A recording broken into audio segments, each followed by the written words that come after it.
Millionaire pretends to sleep and hears his secretary speaking Chinese on the phone.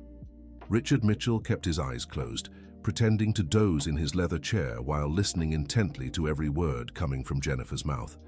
His secretary of 3 years was speaking a language he never imagined she knew, Chinese. And from the urgent tone of the conversation, it didn't sound like a casual social call. The 55-year-old businessman, owner of one of the largest construction companies in Denver, had always prided himself on knowing his employees well. Jennifer Wong had been hired after a rigorous selection process with excellent references and a flawless resume. Of Chinese descent, but born in the United States, she spoke perfect English and demonstrated basic knowledge of Spanish. She had never mentioned being fluent in Mandarin. The call continued, and Richard could hear the growing tension in her voice. Jennifer paced nervously around the office, checking to see if he was really asleep. The businessman's heart raced as she lowered her voice even further, whispering words that sounded like instructions or coordinates. Over the past few months, Richard had noticed some odd behavior from his secretary. Frequent calls during work hours that she always cut short when he approached. Documents disappearing from his desk, only to reappear the next day. Small inconsistencies that on their own meant nothing, but together were forming a troubling pattern. Jennifer abruptly ended the call when she heard footsteps in the hallway. Richard kept pretending to sleep, controlling his breathing to seem natural. The secretary quietly returned to her desk, just a few feet from his, in the spacious office on the 23rd floor of the most modern commercial building in the area. The soft sound of keyboard typing suggested she had resumed work, but Richard could feel the tension in the air. After a few minutes, he decided to wake up naturally, stretching and adjusting his tie. "Jennifer, what time is it?" he asked, his voice slightly hoarse, as if he had just woken up. 3:15 in the afternoon. "Mr. Mitchell, you slept for nearly an hour," she replied without looking up from her computer screen. "Any important calls while I was resting?" The hesitation was almost imperceptible, but Richard noticed. Jennifer finally looked at him, her face composed and professional as always. "Just some meeting confirmations for next week. Nothing urgent." Richard nodded, but his mind was already racing. In 3 years of working side by side, Jennifer had never lied to him. She was efficient, discreet, and completely trustworthy. At least, that's what he had believed until now. The businessman stood and walked to the floor-to-ceiling window, which offered a spectacular view of Denver. The city stretched before him like a chessboard, buildings and streets forming geometric patterns. He had built a significant part of that urban landscape over 2 decades of hard work. Mitchell Construction had started as a small contracting firm when Richard was just 25. He had inherited considerable debt and a tarnished name after his father's untimely death in a construction accident. Many thought he wouldn't be able to save the family business, but Richard proved them wrong. With iron determination and a natural instinct for business, he not only paid off all the debts, but turned the company into one of the most respected in the metropolitan area. His reputation was built on 3 pillars: quality, punctuality, and absolute transparency in business. That's why discovering that his most trusted secretary might be hiding something from him was particularly unsettling. Richard had always believed that his ability to read people was one of his greatest qualities. He hired based on instinct, and was rarely wrong. "Mr. Mitchell, would you like me to cancel the 5 o'clock meeting? You seem tired," said Jennifer, interrupting his thoughts. "No, keep it. It's important. But bring me a coffee, please." As Jennifer headed to the small break room attached to the office, Richard took the opportunity to observe her more closely. She was an attractive woman, around 35, always impeccably and discreetly dressed. Her brown hair was tied in an elegant bun with light makeup that accentuated her almond-shaped eyes, a trait from her Asian heritage. In their 3 years working together, she had never missed a single day, never been late, and never made a significant mistake. She knew Richard's schedule better than he did, anticipated his needs, and kept the office running like clockwork. Dear listener, if you're enjoying the story, take a moment to like and especially subscribe to the channel. It helps us a lot as we're just starting out. Now, continuing. When Jennifer returned with the coffee, Richard decided to test his suspicions subtly. Jennifer, have you had any family issues recently? I noticed you've been taking some personal calls during work hours. She nearly dropped the cup but quickly composed herself. No, Mr. Mitchell, I apologize if it's been disruptive. I'll be more careful. It's not a complaint, just concern. If you need a few days off to handle something personal, we can talk. Thank you for your consideration, but everything's fine. There's really nothing important going on. The second lie in less than an hour. Richard sipped his coffee slowly, organizing his thoughts. He needed to find out what was happening, but carefully. If Jennifer was involved in something compromising, a direct approach might make her flee or destroy evidence. The phone rang, interrupting the tense moment. Jennifer answered with her usual efficiency. Mitchell Construction, good afternoon. Yes, he's here. One moment, please. She covered the receiver with her hand. Mr. Mitchell, it's Dr. Henry Blackwell from the law firm. Richard nodded, taking the phone. Henry had been his lawyer for over 10 years and was one of the few true friends he had. Henry, how are you? Richard, we need to talk. Something urgent came up. Can you stop by my office today? The seriousness in the lawyer's tone immediately put Richard on alert. Henry never dramatized situations. Is it about the company? I'd rather not discuss it over the phone. When can you come? Richard glanced at Jennifer, who had gone back to work but was clearly listening. I can be there in an hour. The 5 o'clock meeting can be rescheduled. Perfect. I'll see you then. After hanging up, Richard noticed Jennifer watching. Him with a worried expression she was trying to hide. Any problems, Mr. Mitchell? Nothing that can't be resolved. Cancel the 5 o'clock meeting and reschedule for tomorrow. I'm leaving and won't be back today. Do you need me to prepare any specific documents? No, thank you. Just keep everything running as usual. Richard grabbed his jacket and headed for the door but stopped before leaving. Oh, Jennifer, if anyone calls asking about contracts for the New Haven residential complex, tell them I'm reviewing everything and will respond tomorrow. He watched her reaction closely. New Haven was a fictitious project that didn't exist. If Jennifer was leaking information to someone, this would be a way to find out.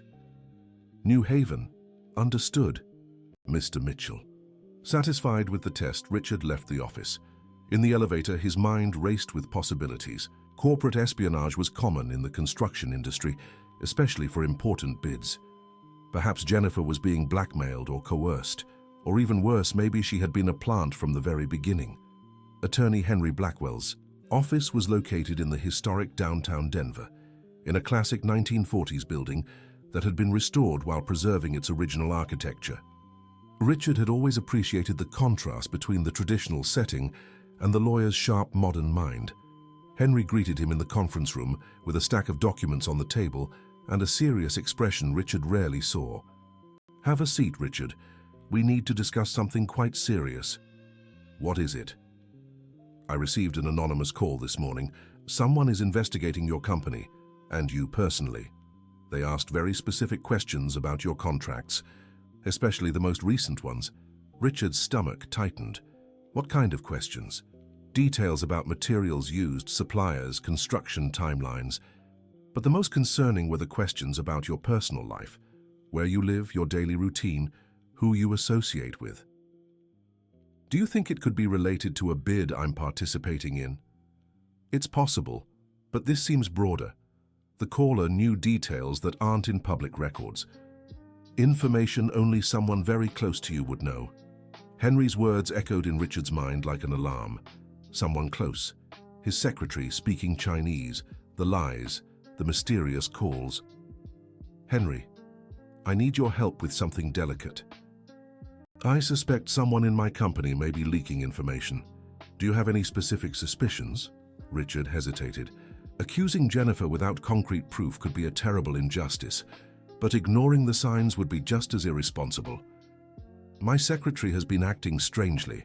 Today, I caught her speaking Chinese during a call, something she never mentioned knowing. Chinese, that's interesting. You know, in recent years, there's been a significant increase in Chinese investment in the United States, especially in construction. Are you suggesting there might be foreign interest in my company? I'm suggesting you need to be very careful. If there's actual espionage involved, you could be dealing with something much bigger than you realize. Henry opened a folder and pulled out some documents. I did some discreet research on your secretary after our phone call. Jennifer Wong Mitchell, born in Denver, daughter of Chinese immigrants who arrived in the US in the 1980s. Business. Administration degree, with a specialization in corporate management. Nothing unusual there. True, but here's where it gets interesting. She spent 6 months in China in 2019, officially for a language course.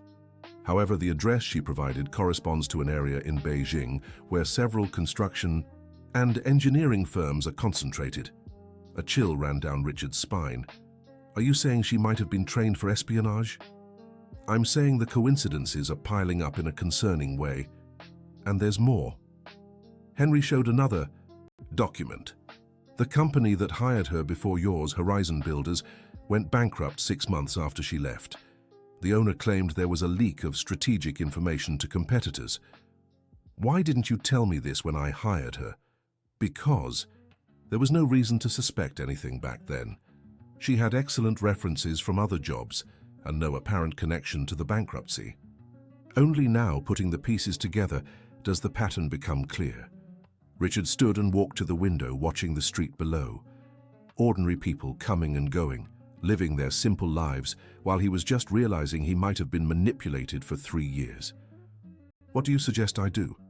First, don't confront her directly, not yet. If there really is espionage, we need to uncover the extent of the scheme. Second, we'll discreetly monitor her activities. And third, you need to review all the contracts and information she's had access to in recent months. That'll take weeks. Better a few weeks of investigation than years of damage.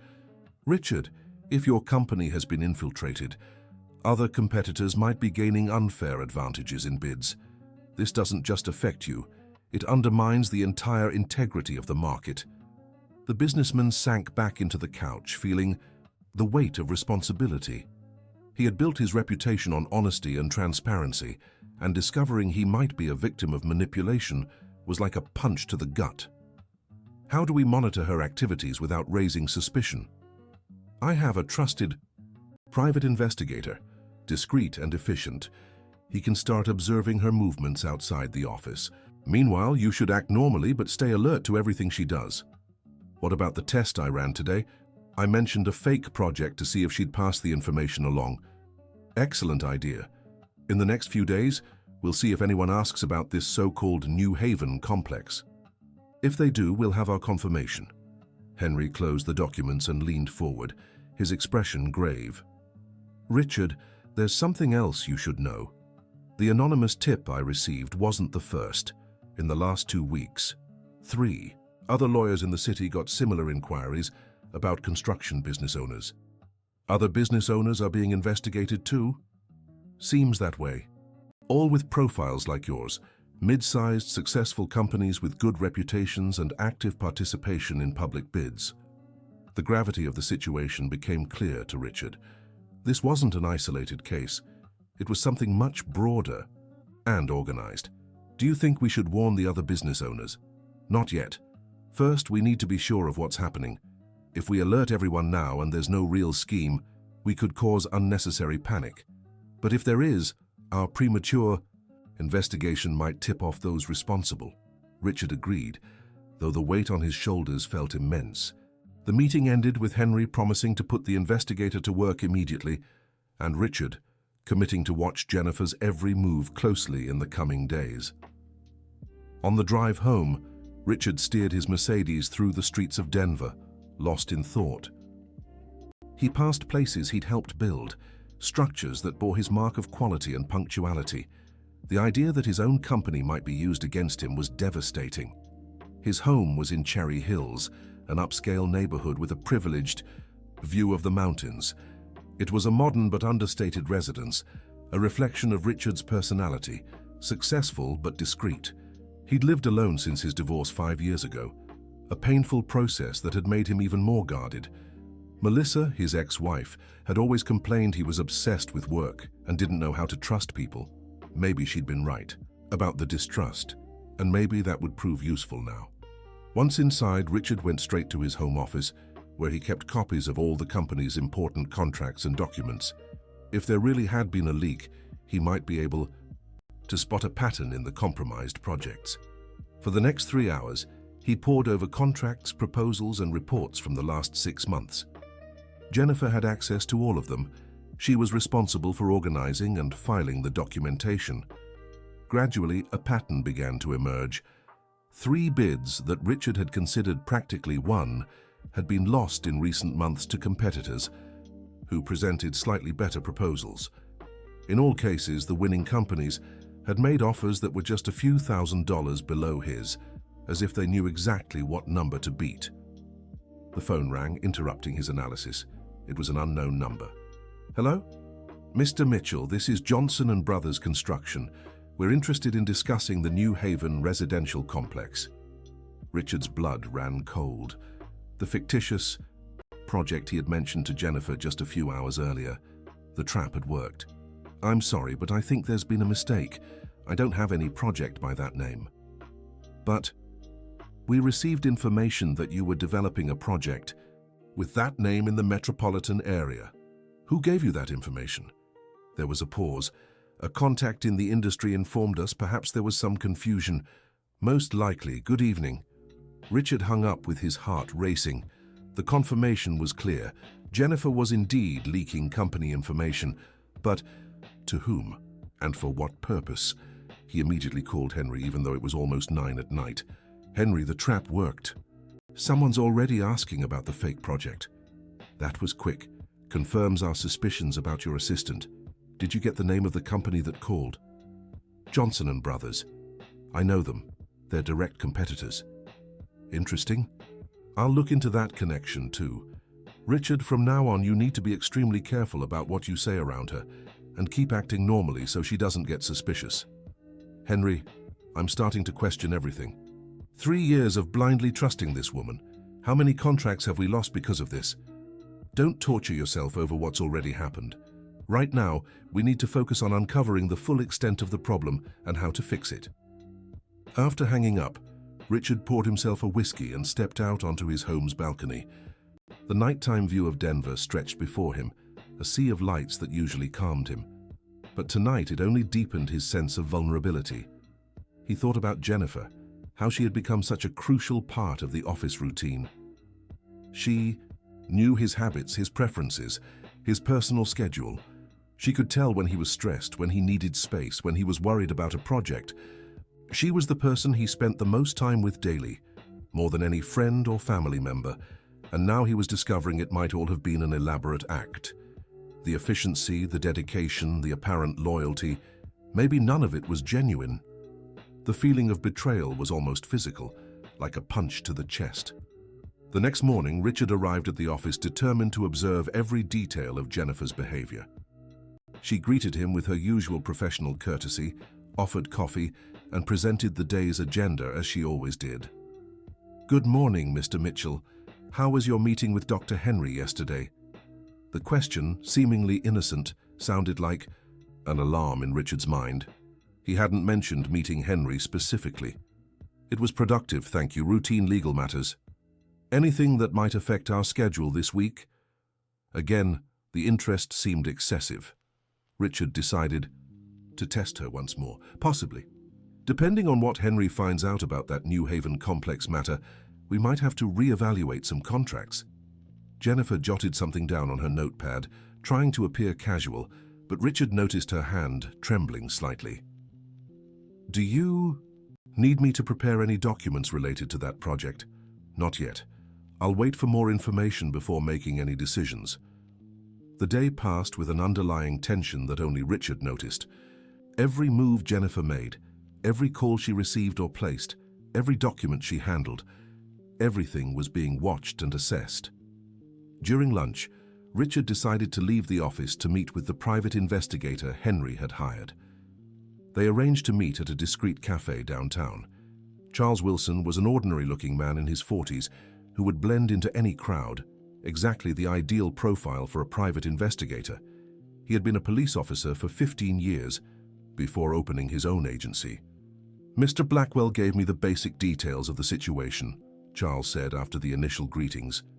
"I've already started some preliminary checks on Jennifer Wong Mitchell. Did you find anything relevant?" "A few interesting things. First, she lives alone in an apartment in Soho that costs 3 times more than she should be able to afford on her salary from your company." Richard was surprised. He had never thought to question how Jennifer maintained her lifestyle. She might have other sources of income, family inheritance, investments. Possible, but unlikely. Her family doesn't have significant assets. Her father passed away 2 years ago and left only debts. Her mother works as a cook at a Chinese restaurant downtown. And the second thing? She regularly attends a Chinese cultural club in the Soho area, every Thursday night without fail for the last 6 months. That could just be an interest in her ancestral culture. True. But here's where it gets interesting. The club only has 23 registered members, mostly business people or representatives of Chinese companies operating in the United States. Richard felt his stomach tighten again. Companies in the construction industry?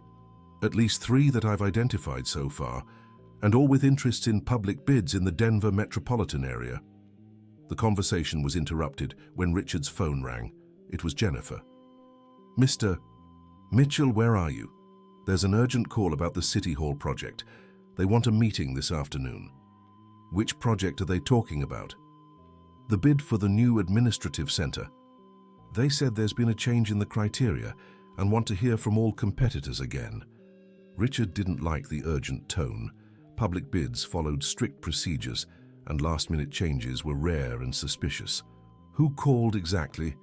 "A representative from the bidding committee, Mr. August Peterson." "Jennifer, call them back and say I need to check my schedule. I'll let them know in an hour if I can attend." "But they said it's urgent, Mr. Mitchell." "1 hour, Jennifer. Don't accept any commitments without consulting me first." After hanging up, Richard turned to Charles. "Does this sound familiar to you? Last-minute urgent meetings? Typical of someone trying to force rushed decisions. Do you know this August Peterson?" "I've never heard of him, and that worries me because I personally know most of the members of the City Hall bidding committees." Charles made a few notes on his pad. "I'll check if there really is an August Peterson working at City Hall. In the meantime, I suggest you don't attend that meeting until we have more information." "I agree. And Charles, I want you to step up surveillance on Jennifer. I need to know who she meets, where she goes, what kind of calls she makes." "Got it. But I should warn you. If she's really involved in corporate espionage, she's likely trained. To detect surveillance, I'll have to be very careful." Richard returned to the office with his mind racing. Jennifer greeted him with a slightly anxious expression. "Were you able to check your schedule, Mr. Mitchell?" They called again, asking about the meeting. "Tell them I can't attend today, reschedule for next week." But they insisted it's urgent. They said if you don't go today, you might miss the chance to participate in the bidding. The pressure was exactly what Charles had anticipated.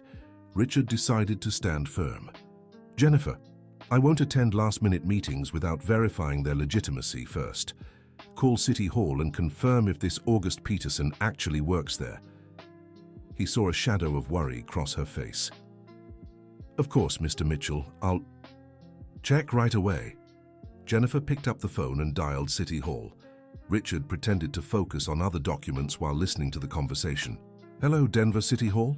I'd like to speak with Mr. August Peterson from the bidding committee." "What? There's no one by that name? Are you sure?" "Thank you." When she hung up, her face was pale. "Mr. Mitchell, it seems there's been some mistake. City Hall doesn't have any employee by that name in the bidding department." "How strange. Someone impersonating a public official is a crime. Did you note the number the calls came from?" "Yes, it's here in my notebook." Richard took the paper and immediately called Henry. "Henry, I need you to check a phone number for me. Someone pretending to be a City Hall employee is trying to set up fake meetings." After passing along the information, Richard decided to confront the situation partially. "Jennifer, this is getting very odd. First, someone asks about non-existent projects, now fake City Hall employees. Do you have any idea what might be going on?" She hesitated for what felt like an eternity. "No, Mr. Mitchell, but maybe someone is trying to harm the company." "Harm how?" "I don't know. wasting your time with fake meetings, spreading incorrect information about our projects. It could be an unethical competitor. Jennifer's answer sounded rehearsed, but Richard chose not to press further for now. He needed more evidence before making any accusations. The rest of the afternoon passed with tense quiet. Jennifer worked in silence, occasionally glancing in Richard's direction as if she wanted to say something. He focused on reviewing old contracts, searching for more patterns of information leaks. At 5 in the evening, as Jennifer was preparing to leave, the phone rang again. She answered automatically. "Mitchell Construction, good afternoon. Yes, one moment." She covered the receiver.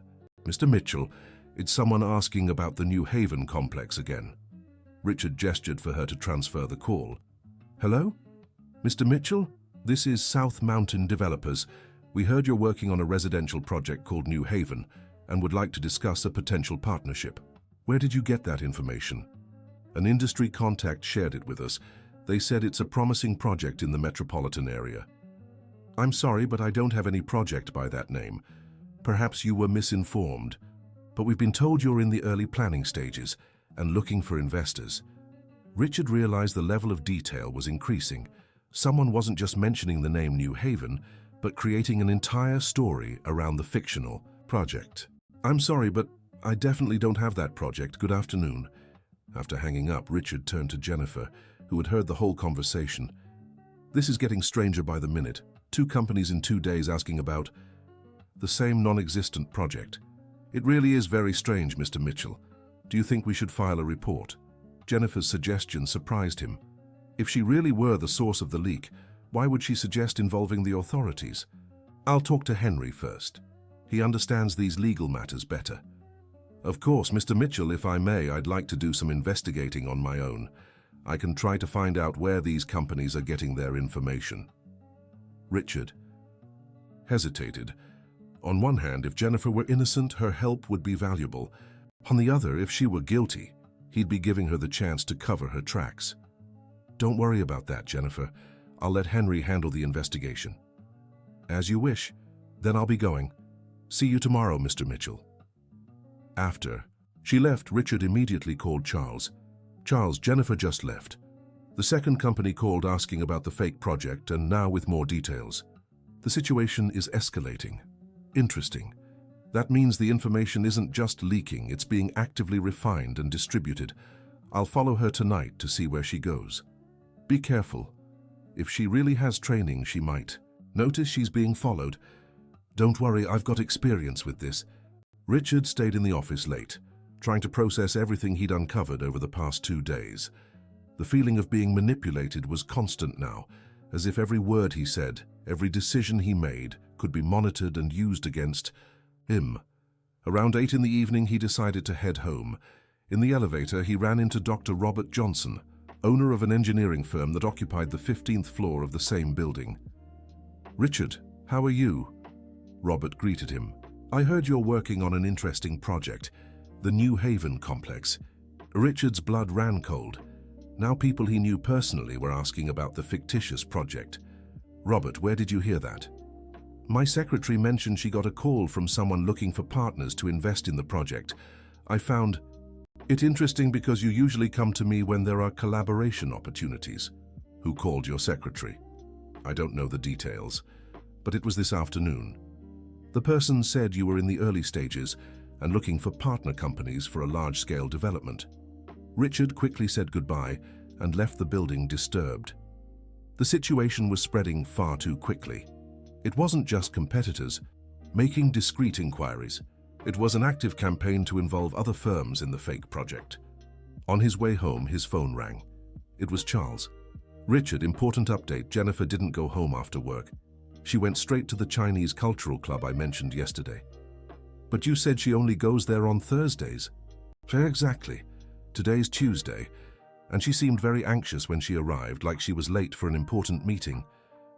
"Did you see who she met with?" "Still watching. There are at least 6 cars in the parking lot, including 2 with plates I couldn't fully make out in the dark." Richard decided he needed to take more decisive action. "Charles, I want you to find out who these people are. Use whatever resources you need." "Got it. But Richard, there's more.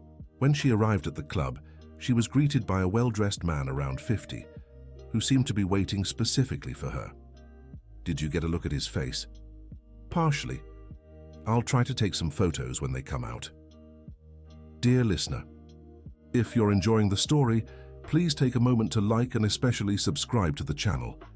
It really helps us as we're just starting out. Now, continuing. The night dragged on slowly for Richard. Every minute felt like an hour. As he waited for news from Charles, around 11, the investigator finally called. Richard, she left the club just a few minutes ago. I managed to get some photos of the man she met with. I'll email them to you. How long were they there? Almost 3 hours. And they left separately, 15 minutes apart. Typical behavior for someone trying to avoid being seen together. Were you able to follow the man? I tried, but he was driving a BMW with tinted windows and knew the traffic well. I lost him, near Soho. Richard spent a sleepless night, checking his email every few minutes until the photos arrived. When they finally came through at 2 in the morning, his heart nearly stopped. The man in the photo was Zhang Wei, the US representative of a major Chinese construction company that had participated in several bids in the area over the past few years. Richard recognized him by sight, but had never done business with him directly. The Chinese connection was no longer speculation, it was documented fact. Jennifer had been secretly meeting with representatives of Chinese companies right after, uncovering information about Mitchell Construction's projects. The next morning, Richard arrived at the office determined to confront the situation, but decided to act strategically. Henry had advised caution, and he knew a direct approach might push Jennifer to destroy evidence or flee. Good morning. Jennifer, how was your evening? Quiet, Mr. Mitchell. I stayed home watching TV. The lie came as naturally as the ones she'd told about the mysterious calls. Richard fought back his rising anger and decided to test her further. Jennifer, I need you to prepare a presentation on our key projects from the last 2 years. Include details on costs, timelines, and methodologies. What's the purpose, Mr. Mitchell? I'm considering creating promotional material to present the company to potential investors. When do you need it? No rush. Sometime. This week is fine. Richard watched as Jennifer took notes on the request. If his suspicions were correct, this information would be passed on to Zhang Wei or other contacts. And if that happened, he'd have undeniable proof. Throughout the morning, Richard focused on routine work, but kept a close eye on Jennifer's movements. She made 3 calls, cutting them short when she noticed him watching, and visited the company archives twice to retrieve documents she hadn't requested earlier. Around noon, Henry called with important news. Richard, the phone number used for the fake calls from City Hall, is registered under a shell company. There's no physical address, and the incorporation documents are fraudulent. That confirms. This is an organized operation, no doubt, but there's more. I spoke with some lawyer friends, and at least 5 other business owners in the sector have received similar calls recently, all about non-existent projects or fake meetings. Do they also have suspicious assistants or employees? At least 3 mentioned strange behavior from close staff. Richard, I think we're dealing with an organized industrial espionage ring. The confirmation that the problem was much bigger than he'd initially thought brought Richard an odd sense of relief. This wasn't just a personal issue with Jennifer. It was part of a larger scheme targeting multiple companies. What do you suggest we do now? We'll meet with the other affected business owners. We need to coordinate our response and share information. Individually, we're vulnerable. Together, we can piece together the full scope of the operation. When? Tonight, at my office. I've already reached out to 4 of them, and they've all agreed to attend. After hanging up, Richard noticed Jennifer had left her desk and was no longer in the office. He checked the bathroom and the break room, but she was nowhere to be found. Her computer remained on, with the screen unlocked, something she never normally did. Seizing the opportunity, Richard discreetly approached her desk. On the screen was an email being drafted in Chinese. He couldn't read the content, but he noticed some numbers that looked familiar. The figures from the latest contracts he had closed. The sound of the elevator alerted him to Jennifer's return. Richard quickly went back to his desk, pretending to be focused on his own documents. She walked into the office with a slightly tense expression. "Sorry for the delay, Mr. Mitchell. I had to sort out an issue at the bank." Another lie. Richard had seen through the window and spotted Jennifer talking on the phone in the parking lot, not leaving the building. "No problem. By the way, change of plans for tomorrow. I'll need to leave early for an important meeting." "Is it related to the new projects?" The question confirmed she was fishing for specific information. Richard decided to feed her curiosity. "Possibly. It's a meeting with investors interested in strategic partnerships. Could lead to some significant contracts. Do you need me to prepare any materials?" "Not for now. I'll see how the meeting unfolds first." The rest of the day passed with Jennifer showing unusual interest in Richard's activities. She found excuses to walk by his desk multiple times, always trying to see what he was working on or reading. By 5 in the afternoon, when she said goodbye to leave, Richard was absolutely certain he was being spied on. The question now was figuring out the extent of the scheme and how to counter it. At the meeting in Henry's office, Richard found 4 other business owners facing similar situations. Charles Thompson, from Thompson Engineering, reported that his administrative assistant had been seen in suspicious meetings with unidentified individuals. Paula Williams, from Southern Horizon Construction, discovered that confidential documents had been photographed without her authorization. "The pattern is clear," Henry said after hearing all the accounts.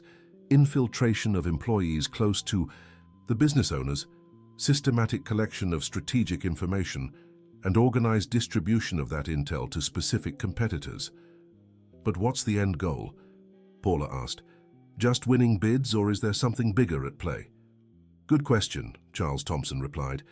"In the last 6 months, our companies have collectively lost at least 15 major contracts to the same groups of competitors."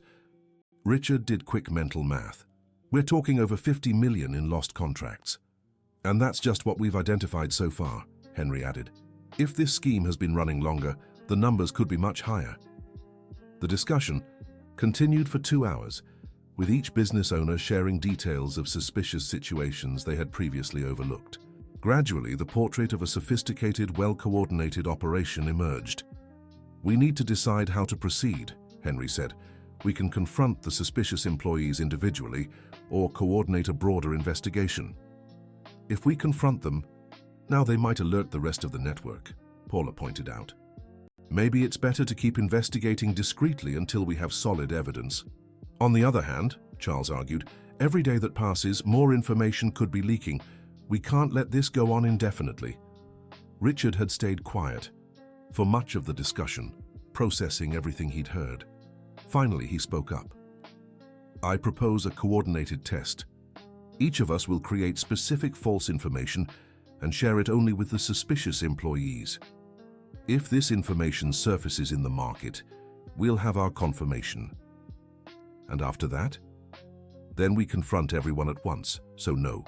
One can warn the others." The proposal was unanimously accepted.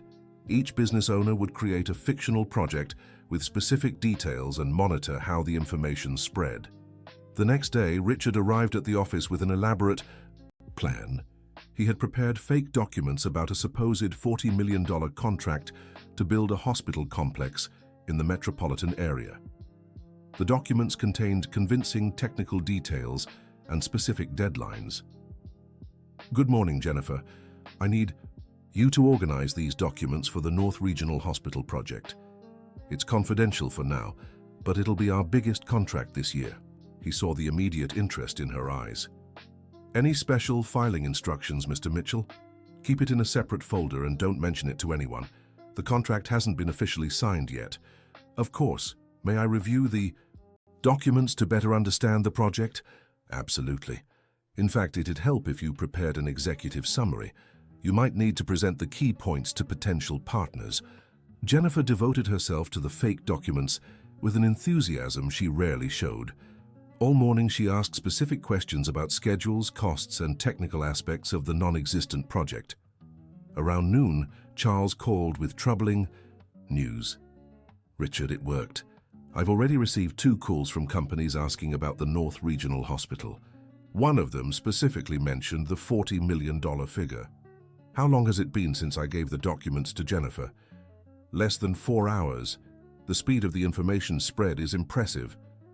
Richard felt both relieved to have definitive confirmation and furious at the extent of the betrayal. 3 years of complete trust had been destroyed in a matter of hours. Charles, I'm confronting her today. I can't pretend I don't know anymore. Be careful. If she realizes we've uncovered the whole scheme, she might alert the entire network before we can act against the others. You're right. I'll wait for the signal from the other business owners. The rest of the day was agonizing. Every word Jennifer spoke, every gesture she made, every glance she sent his way seemed part of an elaborate act. Richard wondered how often he'd been manipulated without realizing it. How many important decisions he'd made based on information she had gathered and passed along. Around 4 in the afternoon, she made another call in Chinese, this time not even bothering to check if Richard was paying attention. She spoke for nearly 15 minutes, mentioning numbers he recognized as figures from ongoing contracts. When she hung up, Richard made an impulsive decision. Jennifer, I need you to teach me some Chinese. I'm considering expanding the business, and it might be useful to know at least the basics. She nearly dropped the glass of water she was drinking. I don't know Chinese, Mr. Mitchell. I only know the basics I learned from my parents. But you were speaking fluently just now on the phone. Jennifer's face turned red. I wasn't speaking Chinese, it was just English. Jennifer, I studied Mandarin for 2 years in college. I recognize the language when I hear it. A tense silence followed, lasting nearly a minute. Jennifer stared at Richard like a cornered animal, while he watched her with a mix of sadness and anger. Mr. Mitchell, I can explain. I'm listening. My family is in serious financial trouble. My mother needs urgent surgery and Medicare can't schedule it this year. The people who call me, they pay me for some simple information about the construction market. The explanation sounded rehearsed, but Richard decided to hear it out. What kind of information? Just general things. Which companies are bidding on which projects, approximate contract values, nothing that specifically harms Mitchell Construction. What about the North Regional Hospital project? Jennifer hesitated again. I mentioned you were considering bidding on a healthcare project, but I didn't give specific details. Jennifer, companies called me today mentioning exact figures and technical details that were only in the documents I gave you this morning. She began to cry, but Richard noticed the tears seemed forced. Mr. Mitchell, I never meant to hurt. You're a good person who's always treated me with respect, but my family needs the money, and they said it was just public market information. Who are they, Jennifer? Chinese investors doing business in the United States. They said they needed to understand the local market better for investment decisions. How much are they paying you for this information? $3,000 a month. It's enough to cover my mother's treatment. Richard stood and walked to the window. The city stretched before him, but his mind was fixed on the complexity of the situation. If Jennifer was telling the truth about her motives, her betrayal had an emotional layer that complicated everything. Jennifer, do you understand this? Is a crime? Industrial espionage is a serious offense. I didn't know it was that serious. They said it was just market research. And you believed that even though you had to lie to me, hide, make secret calls? She didn't answer, continuing to cry quietly. Richard turned to her, making a difficult decision. Jennifer, I'll give you one chance. If you tell me the whole truth, how this started, who these people are, how the scheme works, I can help you walk away without legal consequences. And if I don't, then I'll take everything to the police and you'll face the consequences alone. Jennifer stopped crying and looked him in the eyes for the first time. Can I trust you? You've worked for me for 3 years. Have I ever given you reason not to trust me? She took a deep breath before speaking. It started 6 months ago. I was desperate for money because of my mother's treatment. I went to the Chinese Cultural Club seeking help from the community, maybe, a loan or support. And someone offered you money for information. Not exactly. First, a man named Zhang Wei offered me part-time translation work. Simple documents, basic contracts. It paid very well. When did it turn into espionage? After a few weeks, he said he needed to understand how American construction companies worked. Asked if I could share basic information about bidding processes and cost structures. And you didn't realize that was spying? I knew it was a gray area, but he explained Chinese companies do this legally in China. Said it was just competitive research like any company does. Richard began to see how Jennifer had been gradually manipulated. When did you realize you were sharing Mitchell Construction's proprietary information? In recent weeks, Zhang Wei started asking very specific questions about our projects. When I questioned him, he said Mitchell Construction was a model company and he was interested in a potential partnership. And you believed him? I wanted to. The money was helping so much with my mother's treatment. And you always talked about the possibility of expanding the business internationally. Richard Mitchell sat down again, processing the information. Jennifer's story was plausible and explained how an honest person could gradually be manipulated into committing espionage. Jennifer, I want you to tell me everything about Zhang Wei. Where you meet, what kind of information he asks for, how the payment is made. Over the next hour, Jennifer detailed the entire operation. Zhang Wei represented a consortium of Chinese companies interested in establishing partnerships in the United States. They had identified successful local business owners and were collecting information on working methods, cost structures, and market strategies. How many other people like you are involved? I know of at least 3. They all work for business owners in the construction sector. But I suspect there are more. Do you communicate with each other? Not directly, but Zhang Wei sometimes mentions information that could only come from other sources. Richard mentally noted everything, knowing he would need to share this information with Henry and the other affected business owners. Jennifer, here's my proposal. You'll keep meeting with Zhang Wei, but from now on, only with information I approve beforehand. We'll use this to uncover the full extent of the operation, and then we'll decide how to proceed. But you need to understand that your cooperation is the only thing that can save you from serious legal consequences. What if they suspect something has changed? That's why you'll keep acting normally, but all the information you pass on will be controlled by me.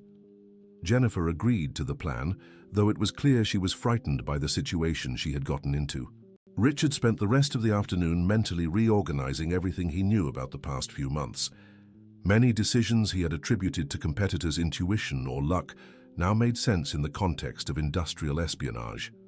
That evening, he met again with Henry and the other business owners to share his findings. The reaction was mixed: relief at having answers, but anger at the extent of the manipulation. The question now is how to use this information to dismantle the entire operation, said Henry. If we just confront our employees individually, the rest of the network might disappear. I agree, said Richard. I propose we coordinate our response. We'll use our employees to feed Zhang Wei false information and identify everyone involved. What about the authorities? Asked Paula. Not yet. First, we need to map out the entire operation. Then we can decide whether to involve the police or handle it within the business. The decision was to take 2 weeks to gather as much information as possible before taking definitive action. In the following days, Richard worked with Jennifer to create a controlled flow of information. She would continue meeting with Zhang Wei, but only pass on data Richard had pre-approved, a mix of unimportant true details and false information that would allow them to track how it spread. The plan worked better than expected. In less than a week, Richard had a detailed map of how information circulated between the Chinese companies and their local competitors. He also discovered the scheme was far broader than he had initially thought. Zhang Wei isn't just a representative, Jennifer explained after a meeting at the Chinese Cultural Club. He coordinates information from at least 8 local companies, and there are other coordinators responsible for different sectors of the economy. How many people are involved in total? From what I could gather, more than 20 just in the metropolitan area. And apparently there are similar operations in New York and Los Angeles. The revelation that this was a nationwide operation completely changed Richard's perspective on how to handle the situation. Jennifer, this is much bigger than common industrial espionage. We're talking about an organized scheme for gathering economic intelligence. What does that mean? It means we can no longer handle this just within the business. We'll need to involve the authorities. At the next meeting with the other business owners, Richard shared Jennifer's findings. The reaction was shock and concern. "If this is true, we're not just losing contracts," said Charles Thompson. "We're being systematically mapped and analyzed by foreign interests. And the implications go far beyond the construction sector," added Paula. Henry, who had remained silent during the discussion, finally spoke up. "I just realized something important. In the last few weeks, I've received similar inquiries about Richard from lawyers specializing in other sectors: technology, agribusiness, mining. What are you suggesting? That we might only be dealing with the tip of the iceberg. If there are coordinators responsible for different sectors, this could be a systematic mapping of the entire regional economy. The possibility that they were targets of a much larger and more sophisticated intelligence operation changed the whole dynamic of the situation. It was no longer just business owners trying to protect their interests. It was an issue that could have implications for economic security. "We need to make a decision," said Richard. "Do we keep trying to handle this ourselves, or do we take it to the proper authorities?" "I vote for taking it to the authorities," said Paula. "This is beyond our ability to manage." "I agree," said Charles. "But we need to be careful about how we do it. If we alert the network too soon, they might disappear before we can gather enough evidence." Henry offered to make discreet contacts with the proper authorities to assess how to proceed. Meanwhile, the business owners would continue gathering information through their undercover employees.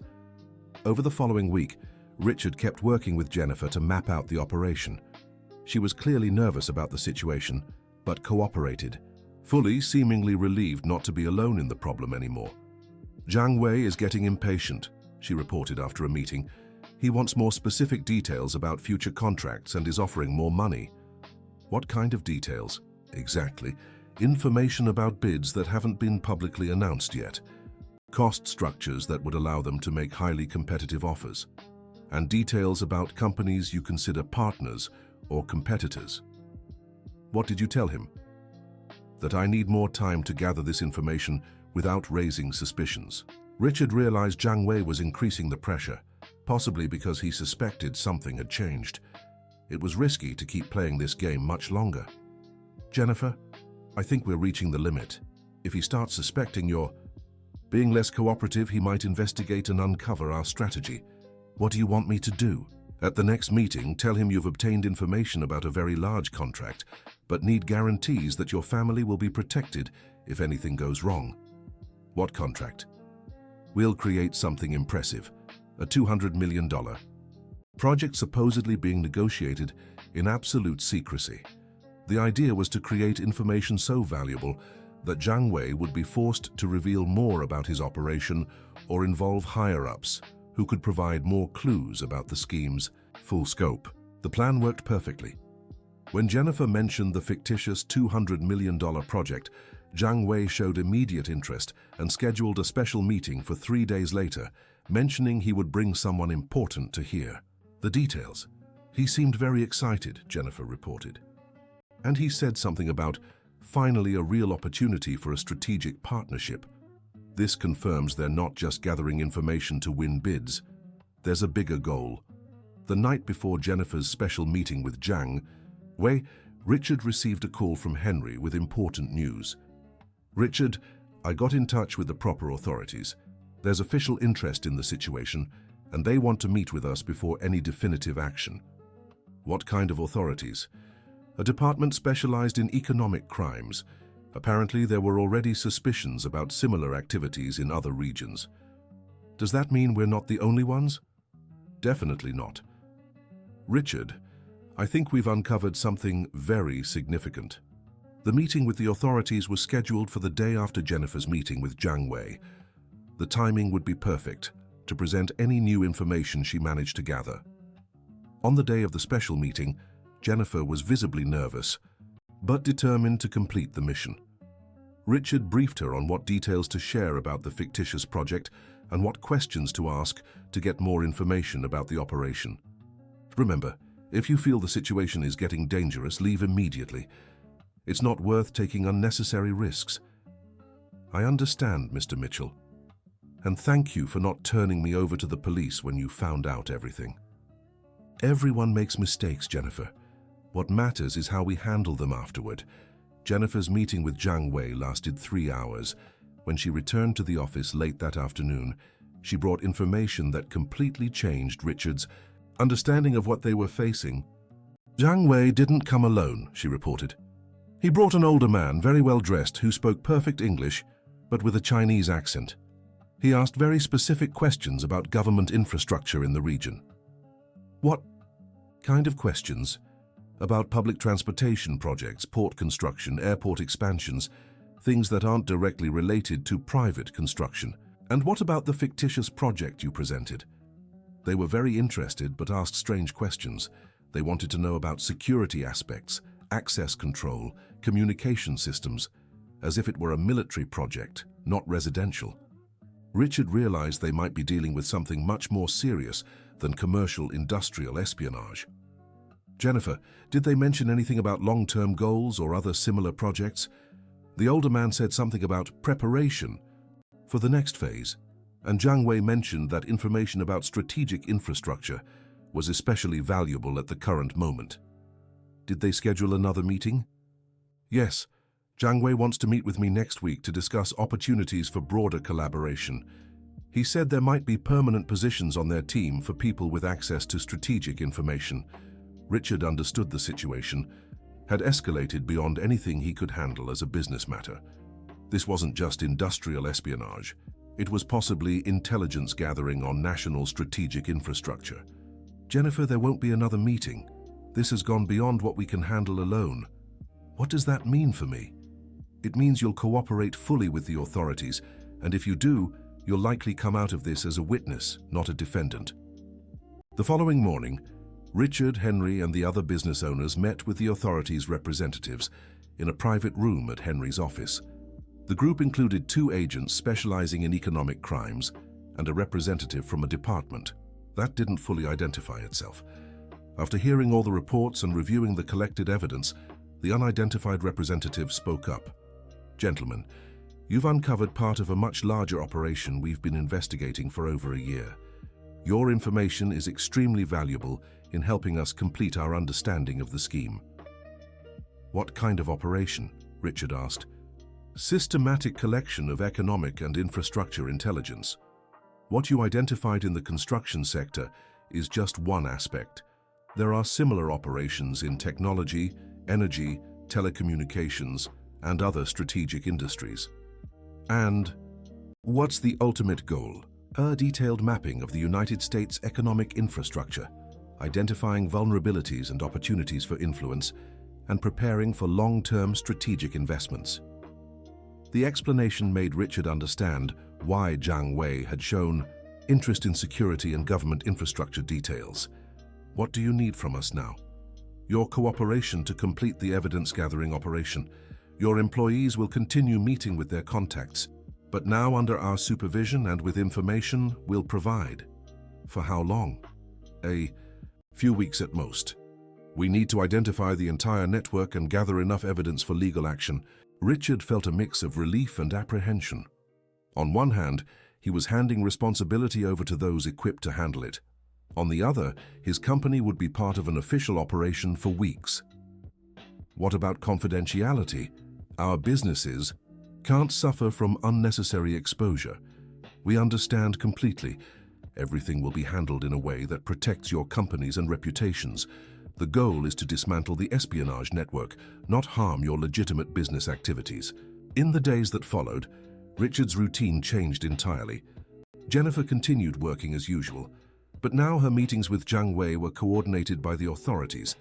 She was given specific information to pass along, all carefully crafted to draw in more network members or confirm suspicions about the scheme. Dear listener, if you're enjoying the story, don't forget to like and especially subscribe to the channel. It helps us a lot as we're just getting started. Now, back to the story. The first supervised meeting yielded surprising results. Jiang Wei not only accepted the information Jennifer provided, but also mentioned that the superiors in Beijing were very pleased with the quality of the data collected in the region. Beijing? Richard asked the agent in charge of the operation. Does this confirm direct involvement from the Chinese government? Not necessarily. It could refer to state-owned or semi-state companies, but it confirms the operation has central coordination and broad strategic objectives. During the second week of supervised operations, Jennifer was instructed to express interest in a permanent position within Jiang Wei's structure. The response was immediate and revealing. He said, "There are excellent opportunities for someone with my profile," she reported after the meeting. "But first I'd need to go through an intensive training period in China." Training in what? Economic intelligence analysis, advanced information gathering techniques, and informant network management. Richard realized Jennifer was being recruited to become a professional economic espionage agent. "And what did you say?" "That I was interested but needed to settle some family matters before considering such big changes." "Good answer. You bought time without refusing the proposal." By the third week, the authorities decided they had enough information to act. The network had been almost completely mapped, with over 30 people identified as involved just in the metropolitan area and documented connections to similar operations in other cities. "It's time to wrap up the information gathering phase," announced the lead agent in a meeting with Richard and the other business owners. "Next week, we'll simultaneously approach all identified individuals. What about our employees? They'll be treated as cooperating witnesses, not suspects. Their contributions were crucial to the operation's success. And the Chinese companies involved? Some will be investigated. Others will have their activities in the United States restricted. It depends on their level of involvement and the nature of the information they collected." On the eve of the coordinated operation, Richard called Jennifer for a final talk. "Jennifer, tomorrow this will all be over. The authorities will arrest Jiang Wei and the others involved. You'll be called to testify, but as a witness, not a suspect. And after that, can I keep working here?" Richard had thought a lot about this. On one hand, Jennifer had betrayed his trust and put the company at risk. On the other, she had been manipulated and in the end, cooperated fully to resolve the situation. "Jennifer, what happened broke the trust we had. I can't just pretend it didn't." "I understand, Mr. Mitchell. But I also recognize you were put in a very difficult position, and when caught, you cooperated completely. That counts for a lot. What are you proposing?" "I'll give you an excellent letter of recommendation and help you find a new position at another company. On one condition, that you seek psychological help to understand how you were manipulated, so it never happens again. And my mother's treatment? I'll cover it in full. Given what you've been through and how you helped resolve this, it's the least I can do." Jennifer began to cry, but this time the tears seemed genuine. "Mr. Mitchell, I'm so sorry for everything. I never meant to harm you or the company." "I know, Jennifer. We all make mistakes. What matters is learning from them." The next morning, the coordinated operation was carried out simultaneously across the city. Jiang Wei was detained at the Chinese Cultural Club, along with 3 other coordinators. 15 people were brought in for questioning, and several companies had their activities suspended pending investigation. Richard monitored everything, from his office receiving regular updates from the authorities. By midday, he received confirmation that the operation had been successful and the espionage network was dismantled. "So now what?" Henry asked when they met at the end of the day. "Now we rebuild. We review all our security processes, implement new information access controls, and most importantly, learn from what happened." And Jennifer? She'll leave the company, but with dignity. She deserves a second chance somewhere else. In the following weeks, Richard focused on completely reorganizing Mitchell Construction. He implemented new information security protocols, diversified access to confidential data, and established cross-checks for important contracts. Jennifer worked her notice period exemplarily, helping train her replacement and organizing all files to ensure a smooth transition. On her last day, she came to Richard's office to say goodbye. "Mr. Mitchell, I wanted to thank you for the chance to start over.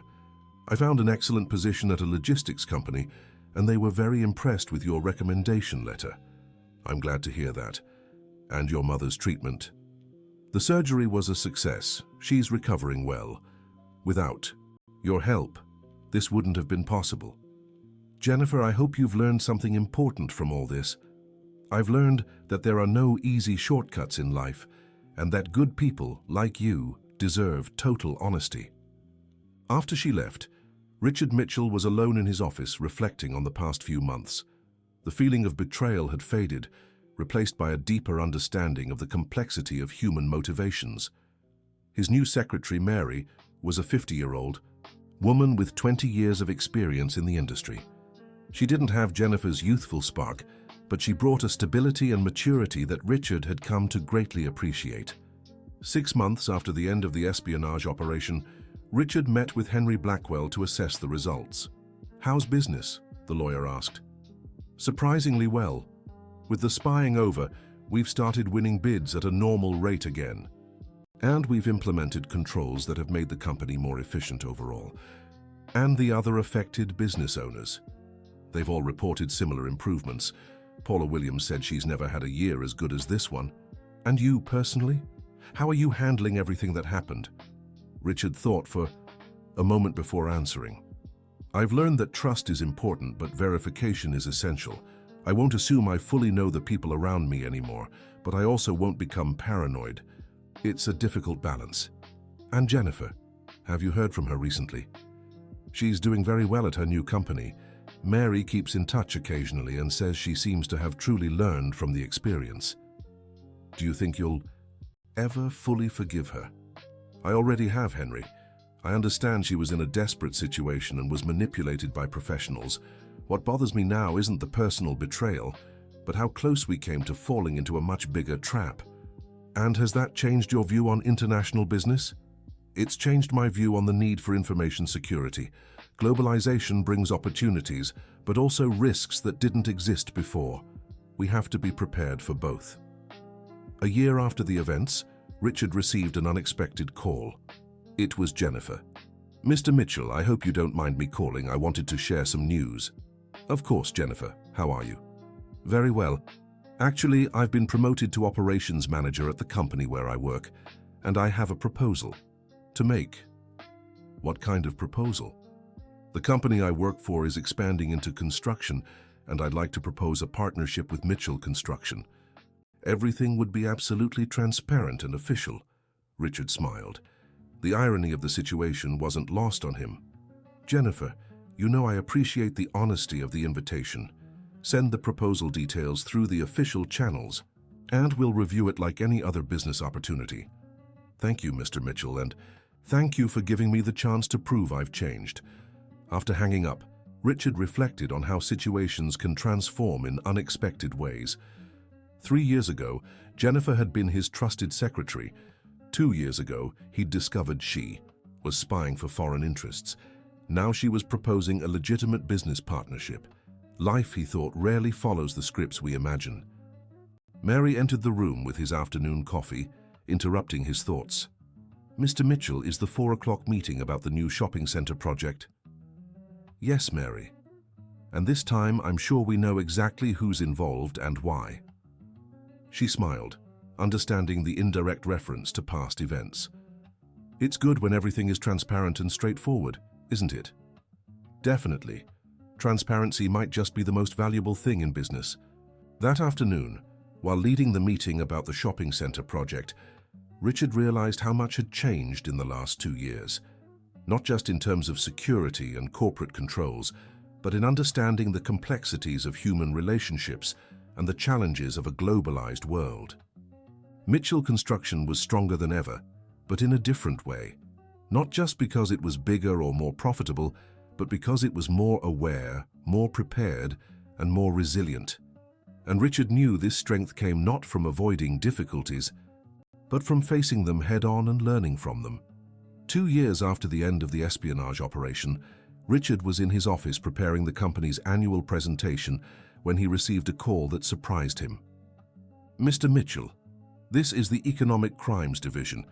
We have an update on the Jiang Wei case that we thought might interest you. Of course, I'm listening. Jiang Wei was tried and sentenced to 5 years in prison for industrial espionage. But what's more interesting is that during the trial he provided information about similar operations in other Latin American countries. Does that mean the United States wasn't the only target? Correct. It seems there was a coordinated strategy to map the economic infrastructure of several countries in the region. Your case helped uncover a much larger network. Richard felt proud that his company had contributed to something bigger than just its own protection. And the other people involved locally?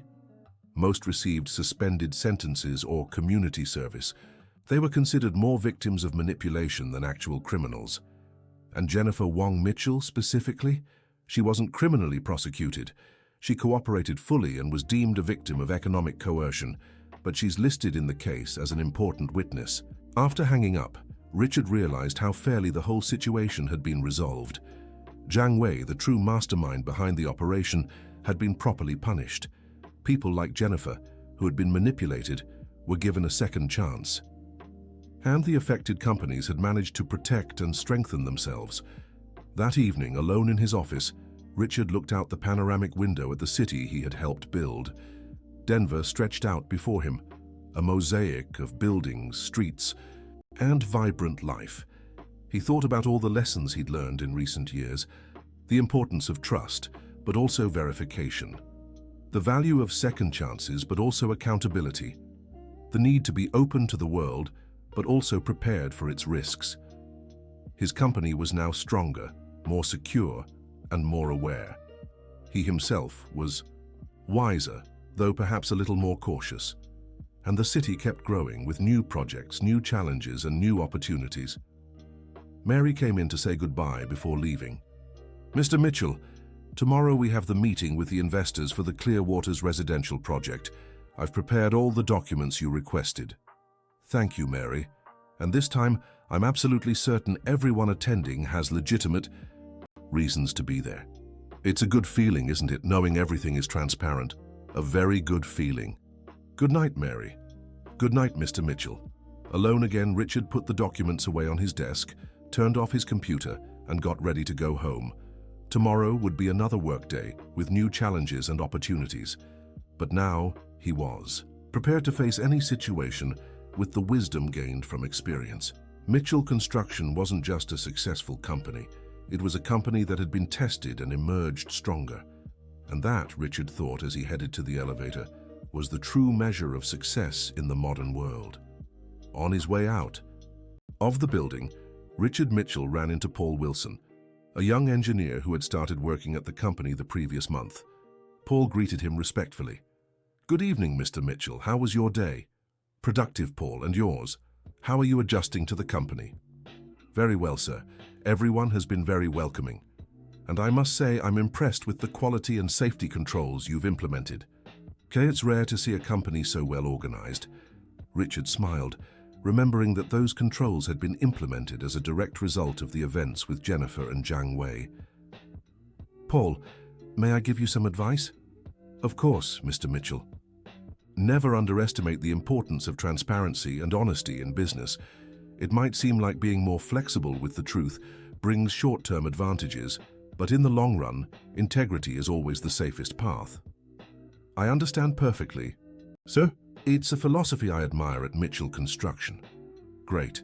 Then I'm sure you'll have a long and successful career here.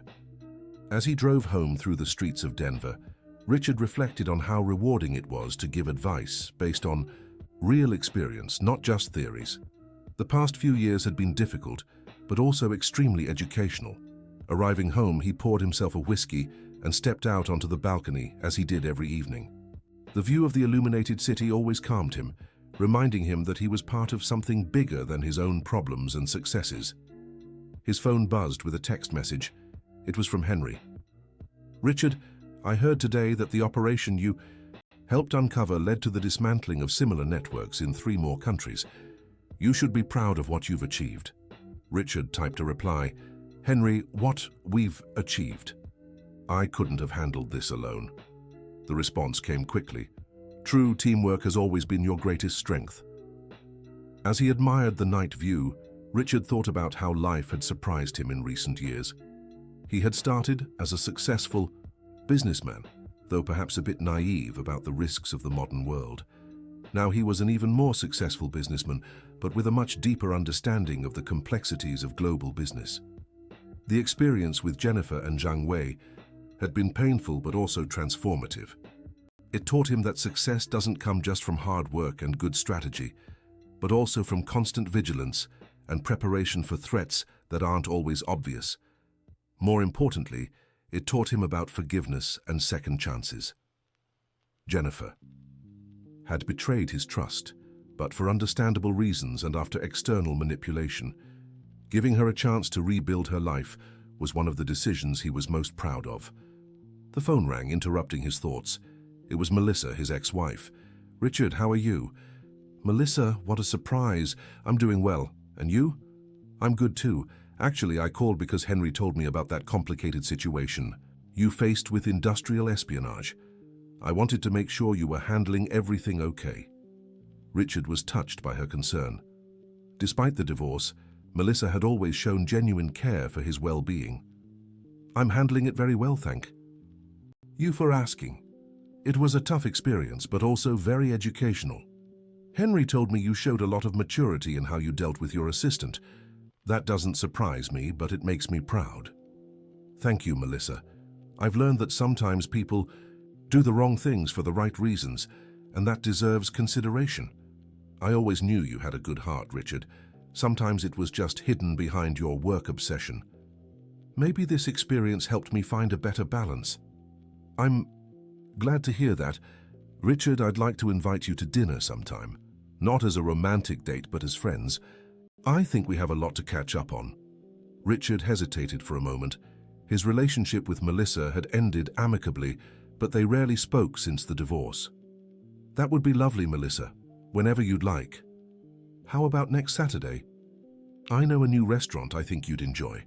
"Perfect. See you Saturday then." After hanging up, Richard realized he was looking forward to the meeting. Not romantically, but to reconnecting with someone who knew his history and personality well. The past few years had been marked by intense focus on work and primarily professional relationships. Maybe it was time to invest more in personal connections and work-life balance. On Saturday, Richard met Melissa at the restaurant she'd suggested. It was elegant yet cozy in the Soho neighborhood, with modern decor and a city view. "You look wonderful, Richard," Melissa said as he arrived. "You too, Melissa. Time has been kind to you." Over dinner, they talked about many things: work, family, changes in the city, future plans. The conversation flowed naturally, without the tension that had marked the last years of their marriage. "Richard, can I make a personal observation?" "Of course." "You seem more relaxed, more present in the conversation. During our marriage, even when we were together, your mind always seemed to be at the office.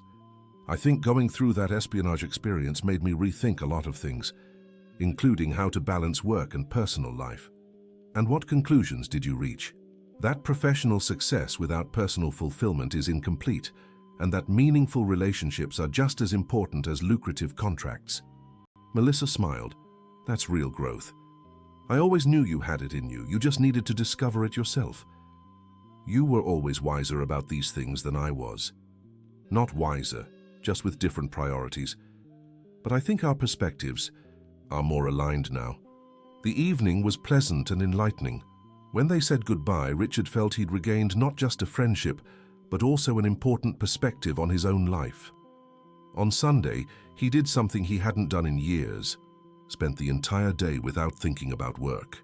He went to the city park in the morning, had lunch at a restaurant he'd always wanted to try, and visited an art museum in the afternoon.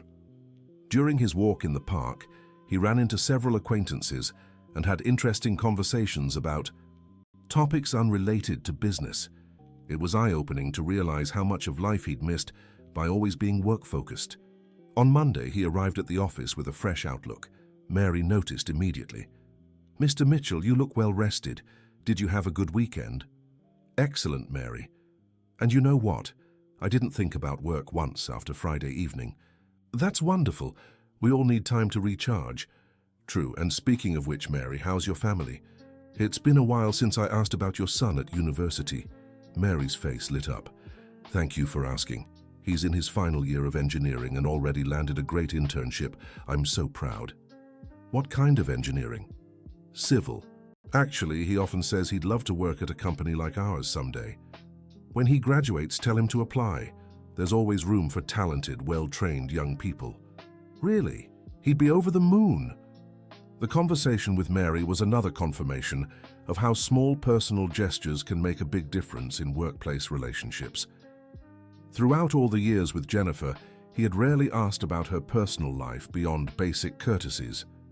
Perhaps if he had been closer and more attentive to her problems, the situation with Jiang Wei could have been avoided.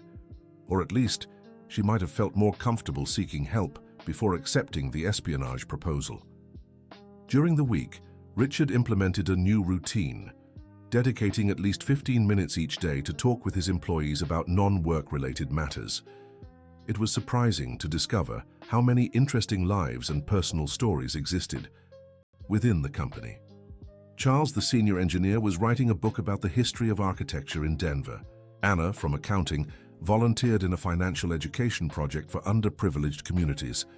Paul, the young engineer, played guitar in a rock band in his free time. How did I not know these things? Richard asked Mary at the end of the week. Because you never asked, she replied with a smile. No criticism, just an observation. You've always been very focused and goal-oriented at work. And you? What's your passion outside of work? Cooking. I love trying new recipes, especially international dishes. I have a notebook with over 200 recipes I've tested over the years. Amazing! And here I thought you just liked organizing files and scheduling meetings. Well, I do. Enjoy those things too, she laughed. But there's so much more to everyone than what appears in a professional setting. Mary's observation resonated deeply with Richard. For years, he had seen his employees merely as human resources to achieve business goals. Now he was beginning to see them as complex, interesting people who happened to work at his company. This shift in perspective brought unexpected results. The work environment became more harmonious, communication flowed more smoothly, and surprisingly, productivity increased. It's interesting, Henry remarked during one of their regular meetings. You seem to have discovered that caring about people as individuals makes you a better business leader. Exactly. And it's ironic that I had to go through a betrayal to learn about genuine trust. Maybe the experience with Jennifer was necessary for your personal and professional growth. Could be. Sometimes the worst experiences teach us the most valuable lessons. 6 months after reconnecting with Melissa, they were meeting regularly for dinners and cultural events. They hadn't rekindled their romantic relationship, but had developed a solid friendship based on mutual respect and shared interests. Richard, can I ask you a personal question? Melissa said during one of these outings. Of course. Do you miss having a romantic partner? Richard thought for a moment before answering. Sometimes. But I feel I needed to reconnect with myself first and learn to be a more balanced person. I don't want to repeat past mistakes in a new relationship. And do you think you've reached that balance? I'm getting there. At least now I understand the importance of not letting work consume all my emotional energy. That's great progress. And to be honest, you're much more attractive now than when we were married. How so? More human, more approachable, more interested in other people. During our marriage, sometimes you seemed like a very efficient money-making machine, but not someone I could have a deep conversation about life with. Ouch! But you're right, that's exactly what I was. And now you're a successful man who's also an interesting person. That's a far more attractive combination. The conversation with Melissa made him reflect on how much he had changed in recent years. The experience with Jennifer and Jiang Wei had been a catalyst for transformations that perhaps were long overdue. The following year, Richard met Helen Carter at a charity event organized by Henry. She was an architect, 42 years old, divorced, and the mother of a teenage daughter. What impressed Richard most about Helen was her natural ability to balance professional success with a rich personal life. She was a partner at a respected architecture firm, but also dedicated significant time to family, hobbies, and volunteer work. How do you manage to do all that? Richard asked during one of their first meetings. Clear priorities and well-defined boundaries, she replied. I work hard during business hours, but I rarely bring work home, and when I'm with my daughter or doing other personal activities, I'm truly present. And that doesn't hurt your business? Actually, the opposite. When I'm at the office, I'm extremely focused and productive because I know my time is limited, and my clients respect that I maintain clear boundaries. Richard realized Helen had naturally achieved the balance he was trying to develop. He admired not only her professional competence, but also her life wisdom. Their relationship grew gradually, built on mutual respect and shared values. She challenged him intellectually, supported his career goals, but didn't hesitate to call him out when she felt he was slipping back into old work-obsessed habits. Richard, you've cancelled our dinner twice today because of meetings, Helen said after a few months of dating. This is starting to feel familiar, and not in a good way. You're right, I'm sorry. Sometimes I still fall back into old patterns. I understand work is important, but our relationship should be too. If you can't maintain that balance, maybe now isn't the right time for a serious relationship. Helen's frankness was exactly what Richard needed to hear. It forced him to rethink his priorities again and recommit to a balanced life. Helen, you're absolutely right. I'll reorganize my schedule to make sure our time together is protected. I don't want you to reorganize your schedule for me. I want you to do it for yourself, because you understand that meaningful relationships are important for your overall happiness. I see the difference, and you're right on both counts. In the following months, Richard worked consciously to maintain the balance Helen embodied. He found that having fixed personal commitments forced him to be more efficient at work, and that personal fulfillment truly boosted his energy and professional creativity. A year and a half after meeting Helen, Richard realized he was genuinely in love for the first time in many years. It wasn't just attraction or compatibility, but a deep admiration for who she was as a person. Helen, I need to tell you something. It's important, he said during a romantic dinner. I'm listening. You've made me a better person, not just a better boyfriend or a better man, but literally a better person in every aspect of life. How so? Before I met you, I was learning to balance work and personal life, but I still saw it as a task to check off. With you, I've realized that deep relationships aren't just important for personal happiness. They make you more complete in everything you do. Richard, that's one of the most beautiful things anyone's ever said to me. And I want you to know I'm ready to fully commit to our relationship. If you're willing, I'd like us to consider living together. Helen smiled, but Richard noticed hesitation in her eyes. Richard, I love you and want a future with you, but I need to be sure this commitment is sustainable. Can you promise me you won't fall back into your old patterns of work obsession? I can promise I'll constantly strive to maintain balance, and if you notice me slipping, I hope you'll call me out like you did before. That's a promise I can accept. Yes, Richard, I'd love to build a life with you. The proposal marked the beginning of a new chapter in Richard's life, not just romantically, but as confirmation that he had truly transformed his perspective on success and happiness. 3 years after the events with Jennifer and Zhang, Richard reflected on how his life had completely changed. Mitchell Construction was more prosperous than ever, but sustainably and in balance. His relationship with Helen was solid and fulfilling. His connections with employees, friends, and family were deeper and more authentic. It's ironic, he remarked to Henry during one of their regular conversations. The most traumatic experience of my professional life ended up being the key to my greatest personal growth. Sometimes we need to be broken to be rebuilt better, Henry replied, and you seized the opportunity for growth that the crisis offered. What about Jennifer? Have you heard anything about her recently? Actually, yes, she was promoted again and now manages the entire logistics division at her company, and I heard she's engaged. I'm happy for her. She deserves a full life after everything she went through. Richard, have you ever thought that in a way you saved each other? How so? She forced you to rethink everything about trust, relationships, and work-life balance, and you gave her a second chance that allowed her to rebuild her life. Honestly, Richard had never considered it from that perspective, but Henry was right. Instead of a simple story of betrayal and forgiveness, it was a more complex narrative of mutual growth through adversity. 6 months later, Richard and Helen married in a simple yet elegant ceremony, attended by close family and intimate friends. Melissa was there, symbolizing how old relationships can transform into new forms of affection and respect. Jennifer wasn't invited, but sent a congratulatory card that read simply, "Wishing you and Helen every happiness. Thank you for teaching me that second chances are possible. With admiration and gratitude, Jennifer." "Do you regret not inviting her?" Helen asked after reading the card. "No. There are times for forgiveness and reconciliation and times to move forward. Jennifer and I made our peace, but our paths are separate now, and that's healthy for everyone involved."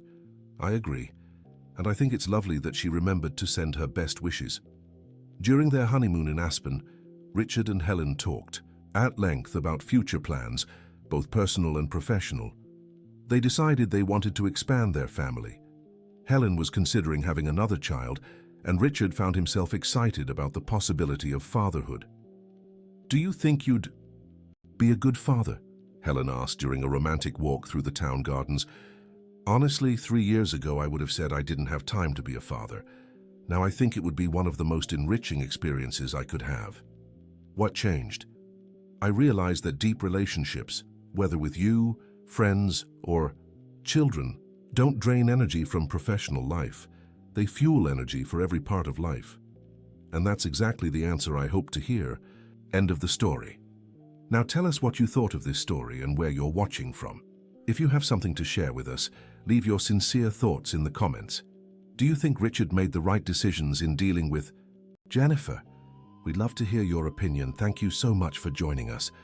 Don't forget to like this video and most importantly, subscribe to the channel so you don't miss other exciting stories.